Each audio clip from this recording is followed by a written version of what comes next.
एक आदमी ने गलती से एक लाल सेब खा लिया। जैसे ही उसमें सेब निकला, उसका सिर चक्कर खाने लगा और देखते ही देखते उसके सिर पर भैंसासुर की तरह दो बहुत बड़े सींग उग आए। उसने घबराकर उन सींगों को खींचकर तोड़ने की कोशिश की, लेकिन वो चाहे जितना जोर लगा ले, सींग हिलने का नाम ही नहीं ले रहे थे। इसी टेंशन में भटकते भटकते वो एक पेड़ से टकरा गया जिस पर हरे सेब लगे हुए थे। हरे हरे टनाटन सेब देखकर उसका दिल ललचा गया और वो अपने आप को रोक नहीं पाया। मगर जैसे ही उसने एक बाइट लिया, उसी वक्त उसके सिर का सींग धड़ाम से नीचे गिर गया। पता चला कि यह सेब लाल वाले सेब का एंटीडोट था। अब आदमी को सब समझ में आ गया, इसीलिए उसने जल्दी जल्दी हरे सेबों से टोकरी भर लिया और वापस जाकर राजकुमारी से बदला लेने की ठान लिया। असल में कुछ समय पहले तक यह आदमी बस एक साधारण सिपाही था, लेकिन उस दिन उसकी किस्मत ऐसी फूटी कि उसने गुस्से में सूखे गोबर पर लात मार दिया, जिससे वो गोबर उड़कर सीधे कमांडर की बीवी के मुंह में जा घुसा। नतीजा उसी वक्त उसे काल कोठरी में फेंक दिया गया। वो वहां बैठा अपना सिर पकड़कर पचता ही रहा था कि अचानक बिस्तर के नीचे से एक छोटा सा चूहा निकला। चूहे ने उसे बताया कि आज उसकी किस्मत बदलने वाली है, क्योंकि दराज में एक जादुई खजाना छुपा है। पहले तो आदमी को यकीन नहीं हुआ, लेकिन फिर दराज में थोड़ा टटोलने के बाद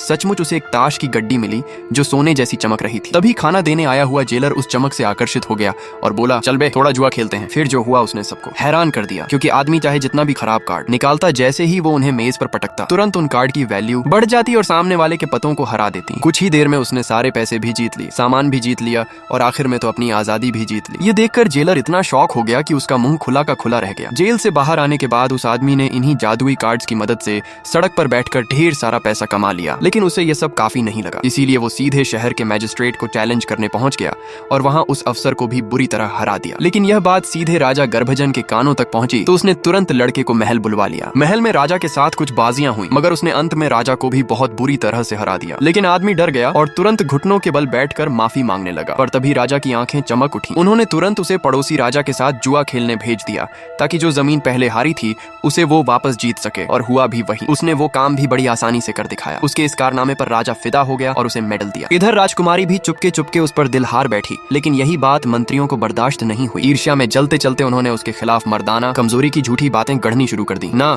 चाहते हुए भी राजकुमारी ने उन बातों पर शक करना शुरू कर दिया। अगले दिन दावत खत्म होने के बाद आदमी नशे में धुत महल लौटा। इसी मौके का फायदा उठाकर राजकुमारी ने उसके जादुई कार्ड्स के गड्डी की जगह एक कुआं दे दिया, जिसको पीते ही वह टपक गया। तब मंत्रियों ने उसे पकड़ा और सीधा एक खड़ी चट्टान से नीचे फेंक दिया। जब उसकी आंख खुली तो वह खुद को एक घाटी में पड़ा पाया, जिसके चारों तरफ जंगली फलों के पेड़। अब यहीं से हमारी कहानी की शुरुआत हुई थी, जब उसने खुद को फल बेचने वाला बताया।